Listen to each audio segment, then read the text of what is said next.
Hello, and welcome to the December edition of the Principal's Office. I'm Keith Richard, proud principal of Nashua High School South, and today we'll be highlighting excellence throughout our school community. We'll also be hitting the hallways of South to see how our students and staff manage stress during this very busy time of year.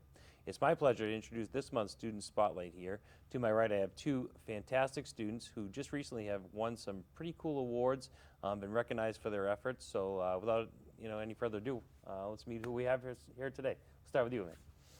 Yeah, so my name's Amay Karate. I'm a junior at Nashua South, and I kind of do a lot of science research in the brain aging field. Very cool. My name is Adi Kulkarni. I'm a senior at Nashua High School South, and I do a lot of technology policy work. Very cool. So, Amay, we'll start with you. So, Sure. Start of the school year, your name was kind of out there in the news and things Yeah. like that. Can you talk about, the award you won and kind of tell us a little bit about it and how you got that? Yeah, so around end of last year, I competed in the International Science and Engineering Fair. This was after winning Best in Fair at our New Hampshire State Fair. And at the International Science and Engineering Fair, basically my project was something I called Climb. And think about it like this. Your brain doesn't always age at the same pace as the rest of your body, right? Sometimes your brain can be aging much faster than your body. And this is called accelerated brain aging. That's a scary thought. I Yeah. feel like I'm aging too fast already. Come on. The scary part is it's actually a huge biomarker and future predictor of cognitive decline. And for Alzheimer's, even better than your genetics, even better than some things like atrophy in your brain, it's a huge marker. So being able to reliably detect it is really important. But the current models, they kind of collapse to mean values of data sets in that they can't capture true aging trajectories. So I trained a model in a totally new way called curriculum learning, meaning I trained it like you teach a kid. I first taught it really simple concepts, then more advanced ones, then finally I told it, now give me exact brain age. And through this method, I was able to create a model that can detect accelerated aging 60% more accurately than current methods, cutting errors down by 7 years. So, and along with that, it could also detect exactly which regions were aging the fastest, so we can actually intervene and respond. And for that, I was awarded the first place prize in the world in my category of behavioral neuroscience, $6,000 prize, $1,000 to my state fair, and $1,000 to the school. So it's really cool. One of my favorite competitions, and I think science research is something I'm super passionate about. That's cool. How'd you come up with the idea that's what you wanted to study? Yeah. So it's actually really interesting. Originally I was really interested in Alzheimer's because my grandmother actually has Alzheimer's, or at least she had Alzheimer's. And I wanted to study, okay, what are some really good biomarkers? And something I discovered while reading tons of papers was atrophy in the brain, right? Basically, your gray matter, what parts that make up a lot of your brain, starts to kind of decay and become thinner and lose a lot of its mass. But when reading more into that, I realized, okay, there's something even stronger than that and even earlier, which is called functional brain age. It's how your brain functions. And what I realized was almost no one is actually studying this and creating models because it was only thought of even just a few years ago. And through that I said, okay, there's a gap here. It's something I'm interested in. It's something I've experienced with. Why don't I kind of just work it out? And that's kind of how I came up with the idea of predicting brain aging, functional brain aging, and I guess through tons of months of just working, trial and error, I ended up coming up with something that worked really well. Cool.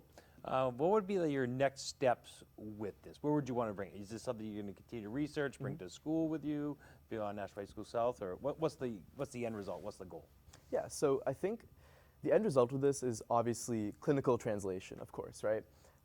Over the summer, after this fair and my project, I actually went over to Pittsburgh. I lived alone. I worked in an aging lab, and because I talked my work about them, they invited me. They're like, this is really cool. How about you come work with us? So, whole summer I lived there alone. I worked on this, and what I did was basically I extended this and I benchmarked it across tons of different data sets. I think more than 10,000 participants, tons of different machine learning models, and I found kind of what works best for brain aging. And I released the first ever large-scale functional brain age benchmark. And I also created a tool that can kind of harmonize a lot of this data across tons of different sites. So in summary, I think the next steps really is, one, validating this and publishing the paper on this about brain age as a large-scale biomarker, and two, moving towards implementing this in hospitals for real people. Because I think obviously clinical translation, helping the people it was meant to help is the most important. Not one of the most important, but I think it's the most important part of all this work. Awesome, very cool.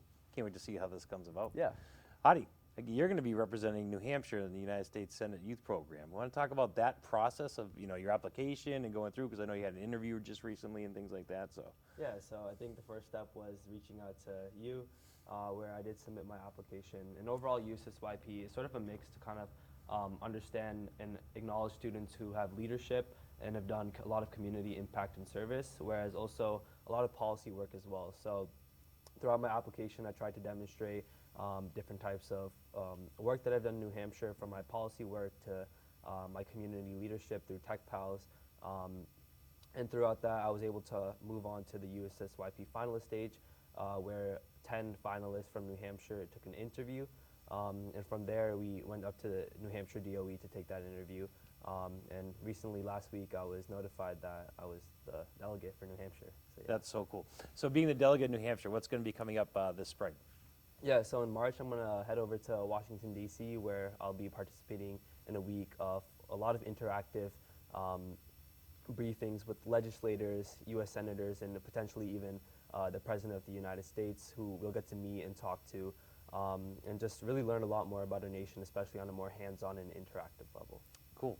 So you said your interest is kind of like policy and things like that. Yeah. Is it political as well? Do you see yourself as potentially being a politician, or somebody maybe that's behind the scenes kind of driving some policy to support politicians? So I say I lean towards technology policy a lot. Yep. So I really like to see the intersection of that. I've done it through the nonprofit Tech Pals, where I've worked with. Yeah, why don't you speak about that? Because I remember reading about that in your application. Yeah, so Tech Pals is a nonprofit I started about 3 years ago. Amay is actually one of the co-founders on that. Very cool. So yeah, so we started this as a small club in Nashville High School South 3 years ago, never expecting it to be what it is today. But from there, what we do is we'd have just a few volunteers working at Langdon Place, a local elderly home, just doing little workshops on teaching them technology.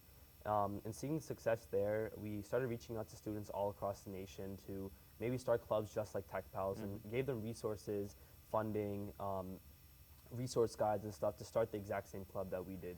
And over time, we were able to grow to over 25 chapters across the United States, helping over 5,000 seniors really establish digital literacy as an essential skill.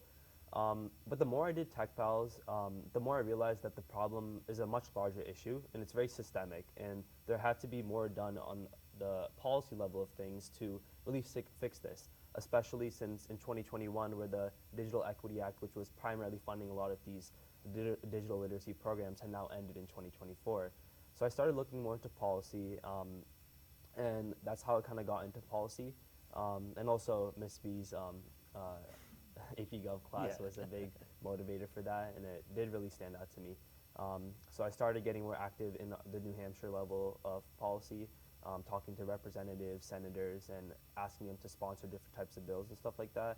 So we were actually able to get HR 23 filed for this upcoming 2025-2026 Pretty cool session. Yeah, that's awesome.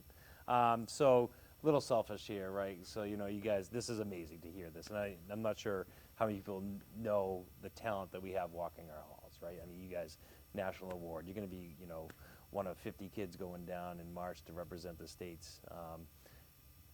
As the principal of South, it makes me proud. But what have we done here maybe to help, nurture or help support you guys on this mission?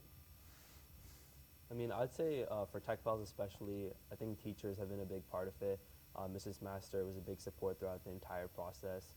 And I think as long as the teachers keep motivating us to do stuff, not just in school, but outside of school, I think Amay's probably worked with a lot of teachers, talked to us, research. I think going off the teachers thing, we actually recently gave a talk at CMTC. It's like the Crystal McCall of Technology Conference, and we basically gave, it was for all educators, we basically gave like a huge just thank you on the stage to teachers, because Tech Pals wouldn't have been possible without teachers. I mean, you need teachers to start a club, they kind of like motivate us, they connect us, and But at South, I think with my research especially, something that motivated me was, I think there's just a huge space for collaboration, a huge space for kind of reaching out to people that you wouldn't normally reach out to. I know for my project, when I was at the fair, I was presenting something, I to show like a model, right? I 3D printed like a picture of a brain, right? Like a brain scan, and I 3D printed like which sections are most implicated in aging. But I didn't really have much knowledge about 3D printing. I didn't have much knowledge about how to design it. But I worked with the engineering team over in Mr. Zeddy's office and like Mr. Zeddy's room, and everyone there. I remember Sashwa, he's graduated now. But me and him, we worked together. He helped me a ton on this, helped me working out the 3D printers. So, I mean, South's facilities with these like, by the way, the 3D printers are like really, really good quality. But like South's facilities and just people here, it makes it easy to reach out for help. You don't feel like, oh, I'm gonna get made fun of, or oh, people are gonna think I'm crazy for like trying to reach out and take advantage of the opportunities. I think that environment is what's useful. Awesome. That's cool to hear that, you cross-disciplinary, right? So Yeah. you're working in science, but yeah, you need the engineering to kind of help support your research or Yeah. maybe a model to show and things like that. And you're using things you did in your classroom to help support your application, USSYP, but also you started a club here. It's just amazing. So thank you guys for all that you guys are doing here for the South community. Thank you for what you're doing for the greater community. And I think we will see these guys' names beyond Nashua High School South because they are off to bigger and better things. So thank you guys for joining me today in the principal's office.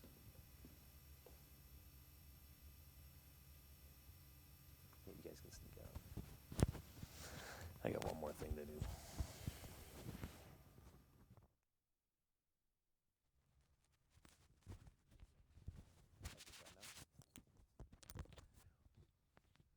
We all know that school can be stressful, especially with the end of the semester right around the corner. Everyone handles a tough day or week differently. I know that when I start feeling overwhelmed, I kind of like to sit back, relax, probably sit on the couch, put on a show that's mind-numbing, then sometimes just reflect on what needs to be done, what's being stressful about my day, and let's chip away to make sure it's done. But sometimes you just need that time just to kind of sit back, relax, and just forget about everything else. So that's how I kind of handle it. But let's take a look at some of how our students and staff manage stress, especially during a busy school day. And we all know that this time of year can be difficult. Chocolate. Additionally, I do like karate because you can hit things without getting fired. And I'm a big fan of ceramics because it allows you to kind of make things do what you want them to do without getting in trouble. I would definitely say like kind of plan things out on like Sunday or maybe Monday morning when I wake up, so I can have like a calendar of like, okay, am I gonna do this work then? Like say I have notes for Gov, I'd say like, okay, what day am I free to do this and that? For me, I think that just go, like, if you feel like you're gonna have a stressful week or like you have a stressful morning or something, just have a better like mindset about the week going ahead, or like even if it's just like one day and you feel like you had a bad day, you gotta think like the next day's different, and you just go with that. Hope and pray that it works out. Just make it till Friday. Sleep. Yeah, sleep. I kind of just try to get through it, do the best I can, and I don't really have a lot of stressful weeks. Sometimes I do. That was mostly last year, but I just try to get through it as much as I can and ask for help when I need it. Monster Energy. Spending time with my 4- and 6-year-old at home and getting to play Hot Wheels and things of that nature. Welcome back. For today's final message, first off, thank you for tuning in. We really like to celebrate student success around here, and Amay and Adi are just outstanding students. And again, as a principal, it just makes me proud knowing that we have this caliber of student walking our halls. As we were just talking about stress, it's a busy time of year, so please find time for yourself. Make sure that, the holidays can be difficult, but I just want to make sure that you're getting everything done and taking care of yourself as well. We are about a week and a half away from a holiday break, and the semester 1 is going to be coming to a close very quickly. So just make sure you're staying on top of everything, and I hope everybody has a wonderful holiday season.